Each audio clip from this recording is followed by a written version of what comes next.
గత 2 రోజుల క్రితం ప్రేమ వ్యవహారంలో సూసైడ్ చేసుకున్న అఖిల వాళ్ళ ఇంటి దగ్గర అవుతున్నాము. వాళ్ళ మమ్మీతో మాట్లాడదాం. అసలు ఇంత సూసైడ్ చేసుకోవడానికి మెయిన్ కారణాలు ఏంటని వాళ్ళ మమ్మీని అడిగి ఇప్పుడు తెలుసుకుందాం. నమస్కారం. చెప్పండి అన్న. అసలు మీ అమ్మాయి సూసైడ్ చేసుకోవడానికి కారణాలు ఏంటి? అసలు ఇంతకు అంత సున్నిత మనస్తత్వం ఉండడానికి కారణాలు ఏంటి? అసలు సూసైడ్ చేసుకుంటే మెయిన్ రీజన్ ఏంటి? అంటే వాళ్ళు ఒక అబ్బాయిని ఇష్టపడింది, అఖిల్ సైన్ అనేది ఇష్టపడ్డది.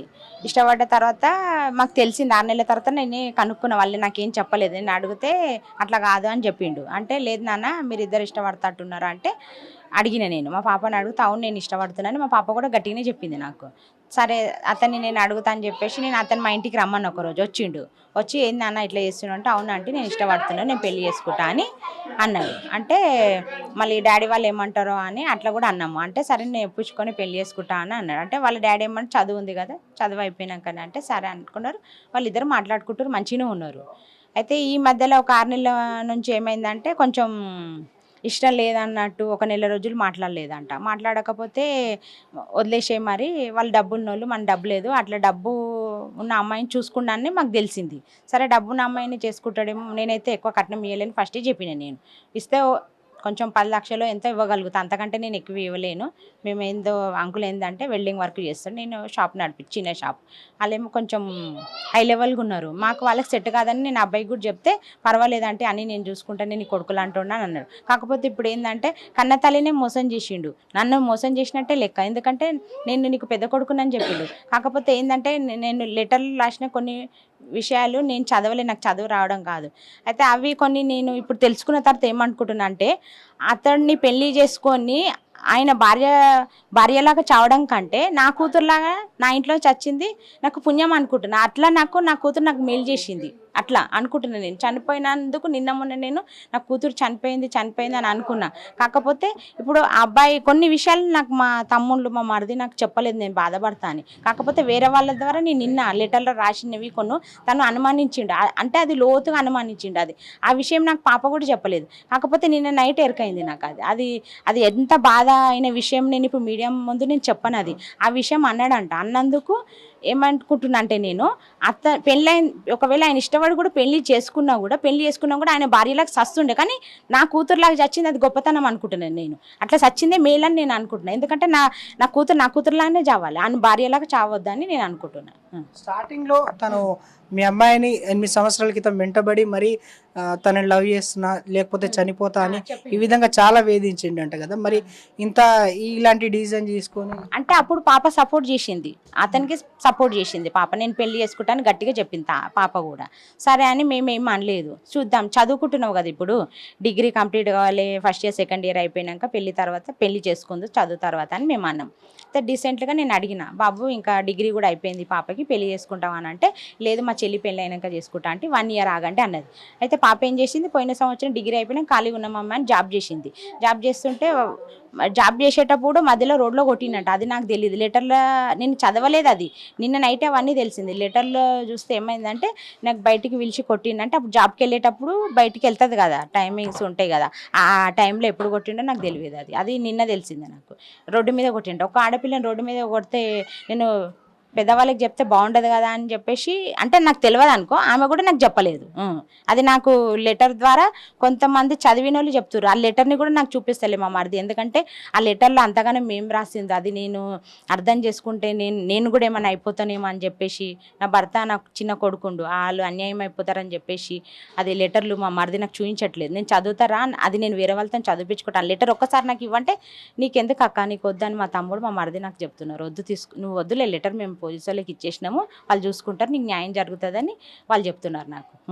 ఏదో పైసల విషయంలో ఈ కట్నం ఇంత ఇవ్వాలని చెప్పేసి అమ్మాయి మీద ఒత్తిడి తీసుకొచ్చిన విషయాలు ఇట్లా కొంతవరకు వార్తలలో వినిపిస్తున్నాయి, ఇవి ఎంతవరకు వస్తాయి? అంటే అబ్బాయి ఫస్ట్ అయితే నేనైతే ఇవ్వలేనని చెప్పుకున్నా, ఆ అబ్బాయికి నా పరిస్థితి తెలుసు. అయితే ఫస్ట్ అయితే ఏమనంటే నేను కట్నం ఏం తీసుకొని కట్నం నిన్ను ఎవరు అడిగిరు అని అన్నాడు.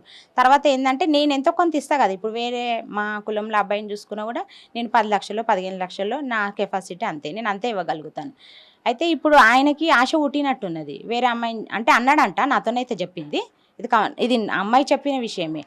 మా చుట్టాలల్లో అయితే 70-80 లక్షలు వస్తుండే నాకు, నేను చేసుకుంటే నాకు ఏమొస్తుంది అని అన్నాడట. దానికి కూడా మేము సమాధానం చెప్పిన నేను మా పాపతోటి, 70-80 లక్షల అమ్మాయిని చూసుకుంటే మనల్ని వదిలేసేం, వదిలేస్తే ఊకుంటాం మనము, నేను ఇంకా వేరే సంబంధం చూసి నేను పెళ్లి చేస్తా అని అన్నాక కొన్ని రోజులు మాట్లాడుకోలేరంట ఇద్దరు. అయితే కట్ చేసేసి మొత్తం అని నేను చెప్పిన, నేను మా పాపకు కట్ చేద్దామని చెప్పేసరికి రాజకీయాలలో కొంచెం తిరిగి కొంచెం టైట్ అయ్యి నేను మాట్లాడలేదు, అంతేగాని కట్నం కావాలని మేము పాపతో మాట్లాడలేదు అని అతను డైరెక్ట్ చెప్పిండు అబ్బాయి. చెప్పిన తర్వాత మళ్ళీ మాట్లాడుకుంటున్నామని చెప్పారు, వాళ్ళు మంచిగా ఉన్నామని చెప్పారు. 3 నెలల నుంచి మళ్ళీ మంచిగా ఉన్నామన్నారు. మళ్ళీ వారం రోజుల నుంచి ఏమైంది ఆ విషయం అయితే నాకు చెప్పలేదు. నేను చెప్పుంటే నేను ఇంటికి వెళ్ళి అడిగేదాన్ని. అయితే మరి కొన్ని రోజులు ఏమైందంటే వాళ్ళ పాపతో కూడా వేరే అమ్మాయితో కూడా తిరిగిండని చెప్పింది మా పాప. అబ్బాయి తిరిగిండంట. తిరిగితే ఇంకా అమ్మాయినే చేసుకొని ఈమె ఏం చెప్పిందో వాళ్ళు ఏం చాటింగ్ చేసారో అది తెలియదు. అయితే మళ్ళీ ఒక 3 నెలల కింద నుంచి పాపకి నాకు స్క్రీన్ షాట్లు తీసి ఇట్లా చనిపోతానని, ఈమె మాట్లాడలేదు కదా, నెల రోజులు అమ్మాయితో తిరిగినప్పుడు నెల రోజులు మాట్లాడినందుకు ఇంకా నన్ను వదిలేసి అని ఈమె మెసేజ్లు పెట్టితే మళ్ళీ నాకు నువ్వే కావాలని మళ్ళీ స్క్రీన్ షాట్లు తీసి చేతులు కట్ చేసిన వీడియోలు తీసిండు, సొంతంగా కట్ చేసుకోలేడు, వీడియోలు తీసి చనిపోతానని చెప్పి ఇట్లా భయపెట్టించిండు. మళ్ళీ శవాలను లేపితే ఇట్లా పాటలు పెడతారు కదా, నన్ను ఇట్లా చేయకండి, నన్ను ఇట్లా, అది మా ఇద్దరికే పెడుతుండు. అయితే నాకు ఏంటంటే 1 మినిట్లోనే చూస్తే అది మళ్ళీ వెళ్ళిపోతుంది. నేను ఇంకొకరికి చూపించకుండా ప్రూఫ్ లేకుండా పెడుతున్నాను అనమాట. నా దగ్గర ప్రూఫ్ ఏవి లేవు. ఇప్పుడు అతను నాకు పెట్టింది నా దగ్గర ఒక ప్రూఫ్ లేకుండా వేసిండు నాకు. టీ-షర్ట్ నేను చూస్తాను అనమాట, ఏం పెట్టిండని రోజు చూస్తే అట్లా చూస్తే అవే వస్తాయి. వచ్చిన తర్వాత అది పోతుంది, మళ్ళీ ఓపెన్ చేస్తే రాదు అది. అంటే నేను వేరే వాళ్ళకి చూపిస్తాను. అయితే మళ్ళీ ఒకసారి వెళ్ళి నేను అడిగిన, బాబు ఏంది నువ్వు ఇట్లా పెడుతున్నావు, నీకేమైనా బాధ ఉందా, అప్పులునే అంటే నా వల్ల నీకేమైనా ప్రాబ్లం ఉండి నేనేమన్నా అఖిలని మాట్లాడొద్దని చెప్తున్నా అంటే అట్లాంటిది ఏం లేదంటే నాకు అర్థం కాక ఏం చేయాలో నాకు అర్థం కాక అట్లా పెడుతుంటే నాకెందుకు పెడుతున్నావు, అట్లాంటి నీకేమైనా బాధ ఉంటే మేము మమ్మీ డాడీ చెప్పాలి, మేము నీకేమన్నా పైసలు బాధ ఉందా, అప్పులు ఉన్నాయేమన్నా ఉంటే మేము మమ్మీ డాడీకి నువ్వు చెప్పుకోవాలి, నాకేం చెప్తాను, నేను మమ్మీకి చెప్తా వచ్చి ఇంటి దగ్గర వచ్చి కూర్చొని చెప్తానే. అంటే అప్పుడు టార్చర్ చేసిన తర్వాత ఇట్లా ఎందుకు చేస్తున్నా నేను అడిగిన తర్వాతనే మీ మమ్మీ డాడీకి చెప్తా అని చెప్పిన. నేను మమ్మీ డాడీకి వద్దు, మా డాడీకి హెల్త్ బాగాలేదు, కొంచెం ఆపరేషన్ ఉంది, మా చెల్లి పెళ్ళికి కూడా మేము కట్నం జమేసి ఒక అతనికి ఇస్తే అతను వెళ్ళిపోయిండు, మళ్ళీ 10 లక్షలు కూడా ఒకరికి ఇస్తే వాడు కూడా మమ్మల్ని మోసం చేసిండు, మళ్ళీ మా డాడీ కూడా ఇట్లుంది, మా మమ్మీ ఏమైనా బాధపడుతుందా అంటే నువ్వు వచ్చి ఈ సిచ్యువేషన్లో నువ్వు వచ్చి ఈ మ్యాటర్ నువ్వు చెప్పొద్దు, ఒకవేళ నేను వస్తే ఇంకో అమ్మాయితో తిరుగుతున్నా అని కూడా చెప్తా కదా అట్లా అని చెప్పేసి నన్ను ఇంటి దాకా రానియకుండా ఒక వాళ్ళ షాప్ ఉంది రోడ్డు మీద, ఆ షాపులోకి పిలిచి మాట్లాడిండు. నేను అక్కడి వరకే మాట్లాడొస్తే నువ్వు చెప్పకని కూడా నాకు కాలు మొక్కిండు. ఇప్పుడు తను 10వ తరగతి వరకు చదువుకున్న గ్రాడ్యుయేషన్ అమ్మాయిని ఇంతవరకు బాగా టార్చర్ చేసి సూసైడ్ చేసుకున్న విధంగా తయారు చేసిండు అని చెప్పేసి. అవును అంతే. చదువుకున్న ఆ అబ్బాయికి అయితే ఏం చదువుకోలేదు, అబ్బాయి 10th కూడా చదవలేదు అతను, నాకు తెలిసి అయితే 9th 8th చదివేసి ఇక రాజకీయాలనే ఎక్కడెక్కడ తిరిగిండో ఎవరు తెలియదు. ఆ సిచ్యువేషన్లో ఈ అమ్మాయి పరిచయం అయింది, ఆ పరిచయం అయిన సంగతి కూడా నాకు తెలియదు. ఇష్టపడ్డాడు, మా పాప కూడా ఇష్టపడ్డది. కాకపోతే ఇక 6 నెలల నుంచి ఇద్దరి మధ్యలో అట్లేం లేదు. అట్లా అంటే క్యాస్ట్ గొడవ మేము అనలేము, వాళ్ళు అనలేము. వాళ్ళైతే గౌడ్స్, మేమైతే యాదవ్స్, మేము కాస్ట్ దాన్ని ఏం అనలేదులే అబ్బాయి కూడా. కాకపోతే ఈ కట్నము కొంచెం ఆయనకి ఆశ కలిగిందేమో మాకైతే తెలియదు, ఈ విషయంలోనే అయ్యిందని పాప చెప్పింది నాకు. అంటే మీ పాప సూసైడ్ చేసుకున్న 1 వీక్ ముందు ఏమన్నా ప్రవర్తనలు ఏమన్నా తేడా కనిపించిందా, అసలు ఏమైంది? 1 వీక్ ముందు అంటే నేను 2 రోజులు 3 రోజుల ముందు కూడా అడిగిన, అమ్మ ఎట్లున్నారు మీరు అంటే మంచిగా ఉన్నామని కూడా చెప్పింది నాకు. కాకపోతే లోపట చేసే విషయాలు నాకు చెప్పింటే నేను అడుగుతుంటే, వెళ్ళి గట్టిగా అడుగుతుంటే, నేను మంచిగానే ఉన్నారని నేను అనుకున్నా. అంటే నేను వెళ్ళి అడిగేసి వచ్చిన తర్వాత మంచిగా ఉన్నామని చెప్పారు కదా వాళ్ళు, నేను కనకరించిన. ఎందుకంటే మా చెల్లి పెళ్ళి అయినాక అంటే నేను నా పాప గురించి ఆలోచించుకోకుండా వాళ్ళ పెళ్లి గురించి నేను ఆలోచించింది ఎక్కువ వాటికు. పాప నేను కలకించి చేసిన విషయం నాకు తెలియదు. నా దగ్గర అయితే మంచిగానే ఉన్నాడు, కాళ్ళు మొక్కిండు, అన్ని పెట్టుకుని నువ్వు నాకు మమ్మీ లాంటివి దాని అంటే నీకు పెద్ద కొడుకుని అని చెప్పిండు. ఇంకో అబ్బాయి, నాకు అబ్బాయి చిన్నగా ఉన్నాడు, నీకు పెద్ద కొడుకు లాంటి ఉన్నాను, నీకేమైనా సాయం కావాలని కూడా నేను చేస్తాను అని చెప్పిండు నాతోటి. అంటే మేము గరీబ్గా ఉన్నాం కదా, క్యాష్ విషయంలో కూడా చేస్తా అన్నాడు. కానీ నేనైతే ఇప్పటివరకు మా పాప మేము తీసుకోం కూడా. కాకపోతే లాస్ట్ విషయంలో ఏం చేసిండంటే మేము చెడ్డవాళ్ళమని నిరూపించిండంట, నాకు తెలియదు అది మేము చెడ్డవాళ్ళం అని కొన్ని ఏమో ఇక తెలియదు. ఇక ఎట్లా చేసిండో ఆమె దానికి మానసికంగా ఇదైంది, అది కొంచెం నిన్ననే తెలిసిందే నాకు. అంతకుముందు మేము చెడ్డవాళ్ళం అయితే మమ్మల్ని వద్దనుకున్నప్పుడు అప్పుడే వదిలేసేయాలి కదా. ఇప్పుడు నన్ను కూడా చెడ్డదాన్ని చేసినావు అంటే ఒక కన్న తల్లిని కూడా చెడ్డదాన్ని చేసినావు, నువ్వు నన్ను కూడా చేసినావు. మమ్మీ ఇంత నమ్మకం పెట్టుకొని మీ అమ్మాయిని ఆయనకు చెప్తే తను ఆ విషయాన్ని మీకు నమ్మించి మీ అమ్మాయిని గొంతు కోసిండు. అంతే. అంటే నేను జనరల్ షాప్ ఏదో చిన్న షాప్ నడిపించుకుంటాను నేను. మా హస్బెండ్ డ్యూటీకి వెళ్తే పొద్దున పోయి 7:30కి వస్తాడు. మా బాబు చదువుకుంటుంట, మా అత్తమ్మ టీవీ చూసుకుంటూ కూర్చుందంట. స్నానం చేస్తానే వెళ్తున్నా అని చెప్పిందంట. లోపలికి వెళ్ళి డోర్ పెట్టిందంట. డోర్ పెట్టి చాలాసేపు అయిందని మా బాబు కొడితే తీయలేదంట. తీయకపోతే అంతలోనే వాళ్ళ డాడీ వచ్చిందట. డాడీ వచ్చి అక్క డోర్ తీస్తలే నాన్న అంటే కొడితే కూడా తీయలేదంట. తీయకపోతే వెనకాల కిటికీలో నుంచి వెళ్ళి మా బాబు చూస్తే వచ్చి ఏం చెప్పట్లేడంట. వానికి అర్థమవుతలేదు ఇట్లా ఏదో అని చెప్తున్నాడు. చెప్తే ఈయన గట్టిగేసి నూకిండంట. నూకేసరికి వచ్చింది. చూసేసరికి అట్లుంది. అవన్నీ నాకు వీళ్ళేం చూపించలేదు. నన్ను తర్వాత తీసిన తర్వాత పాపను మంచిగా పడుకోబెట్టిన తర్వాత నేను ఏమైపోతున్నా అని చెప్పేసి నన్ను చూడనీయలేరు. అవన్నీ నేను చూడలేదు అవన్నీ వేసుకుని అని. కాకపోతే అతన్ని బయటికి వెళ్ళొద్దు, బయటికి వెళ్తే ఇంకొక అమ్మాయి జీవితం ఖరాబ్ చేస్తాడు కదా. నన్ను నమ్మించిండు. ఎందుకంటే అతను ఏంటంటే కన్న తల్లినే మోసం చేసిండు. ఇప్పుడు వాళ్ళ మమ్మీని మోసం చేసి నన్ను మోసం చేసిండు. వాళ్ళ మమ్మీ ఏమనుకుంటే తెలియదు. కాకపోతే వాళ్ళ తల్లిదండ్రులు చాలా మంచోళ్ళు. వాళ్ళ డాడీని నాకు అన్న అని చెప్పిండు. సరే నాకు అన్న లేనందుకు అన్న అనుకుంటాను నేను అనుకున్నాను నేను.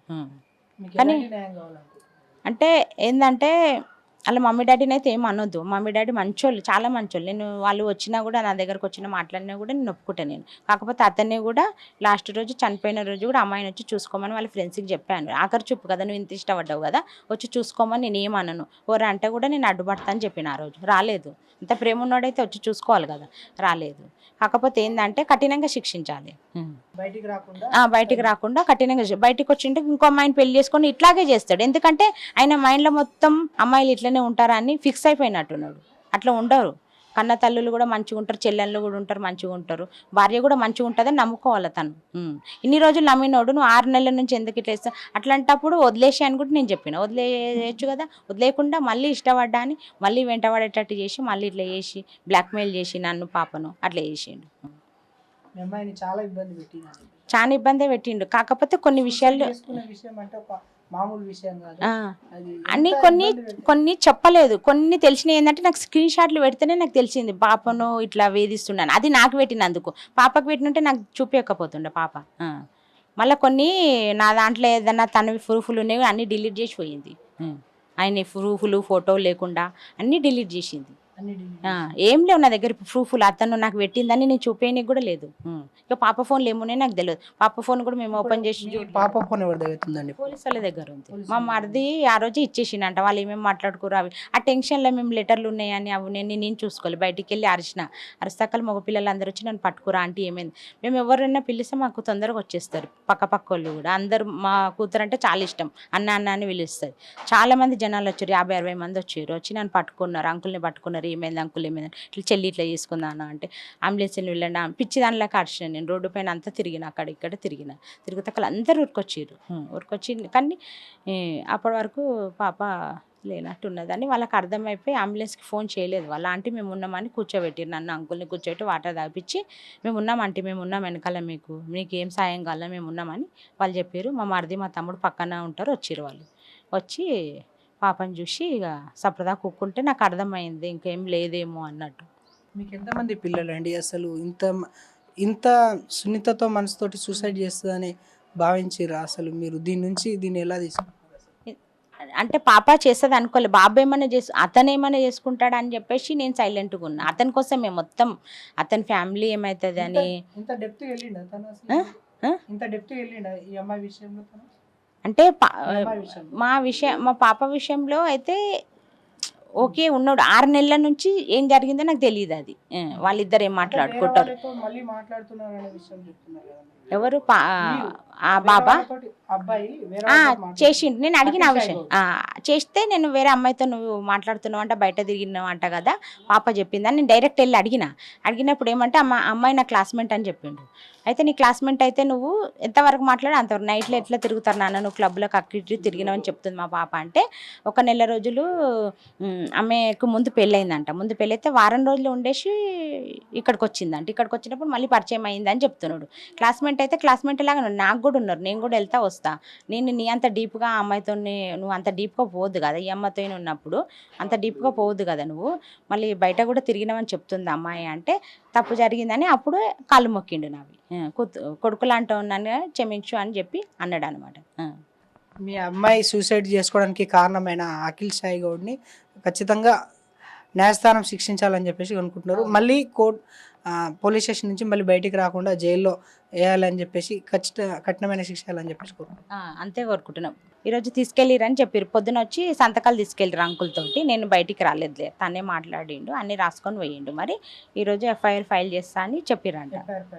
ఈరోజు పంపిస్తామని. కాకపోతే బెయిల్ ఇవ్వద్దు ఎవరు, ఇస్తే మళ్ళీ బయటకు వచ్చి మళ్ళీ పొలిటికల్ సపోర్ట్ తోటి లేదు చెయ్యరని అనుకుంటున్నాను నేను. చెయ్యరులే వాళ్ళు కూడా. వాళ్ళు కొంతవరకు ఆర్థికంగా బాగుండాలి అని చెప్పేసి అంటారు కదా. ఈ పొలిటికల్ సపోర్ట్ పెట్టుకొని మళ్ళీ బయటకు వచ్చి ఇలా అన్యాయం వేరే వాళ్ళకి చేసే అవకాశాలు ఉన్నాయని చెప్పి ఇంకో పిల్లను మోసం చేస్తుండొచ్చు, కానీ వాళ్ళు కూడా చెయ్యరేమో అనుకుంటున్నాను. ఎందుకంటే నాకు అన్యాయం జరిగింది కాబట్టి వాళ్ళు కూడా మంచోళ్ళే కదా, పొలిటికల్ కూడా చూస్తుంటారు కదా, వాళ్ళు కూడా మా గురించి కూడా తెలుసుకుంటారు. నేను చూడలేదు, మొత్తమే చూడలేదు లెటర్, నాకు చూపించలేదు. దాంట్లో చాలా ఘోరంగా ఉందంట అది. నేను చదివితే నేనేమన్నా అయిపోతానేమో దాన్ని చూసి 7-8 రాసిందో ఏమంటున్నారు. అది మొత్తమే బుక్ నాకు చూపించలే, నాకు చదవడం రాదనమాట.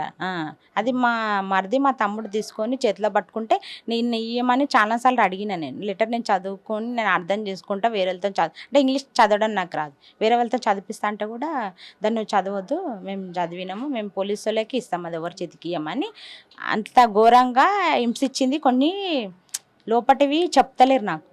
నేను కొంచెం వాళ్ళని వీళ్ళను బతిలాడి అడుగుతున్నా. అవన్నీ రాసిందంట. వేరే వాళ్ళని ఇట్లా వాళ్ళు వెంబడి ఉండేటోళ్ళని ఇప్పుడు మా సొంత పళ్ళు చెప్తలేరు, అవి వెంబడి ఉన్నోళ్ళు చెప్తున్నారు. వెంబడి ఉన్నోళ్ళు మళ్ళీ లోపట కొంచెము ఎట్లా రాసిండో నాకు తెలియదు. అవి నేను భరించుకోనని నా తమ్ముడు నా మరిది నాకు అది చూపించట్లేదు, చెప్పట్లేదు, ఏం లేదు మామూలుగా చనిపోతున్నాను రాసిందనే చెప్తున్నారు వాళ్ళు. కాకపోతే అందులో వేరే రకంగా ఏమేమో ఉన్నాయంట, నాకు తెలియదు అవి. కాకపోతే కన్న తల్లిని ఇప్పుడు నన్నైనా వాళ్ళ మమ్మీనైనా మోసం చేసిన, ఇద్దరిని తల్లులను మోసం చేసిండు. నేను కూడా కన్న తల్లి అనే చెప్పిండు. నాకైనా కొడుకులాగానే, కాకపోతే నా కొడుకు అయితే అట్లా చేయొద్దు మరి. నా కొడుకనే చెప్పిండు. నేను ఇప్పటికైనా కూడా నా కొడుకే అనుకుంటున్నా కాబట్టి నా కొడుకుకే శిక్ష పడని, అంతే. వాళ్ళ మమ్మీ అయినా అంతే, నేనైనా అంతే. తప్పు చేసిన వాళ్ళు శిక్ష పడాలి. ఇప్పుడు నా కొడుకు అయితే నేను కూడా నా కొడుకు చేసిండని చెప్తా కదా, నా కొడుకు లాగానే.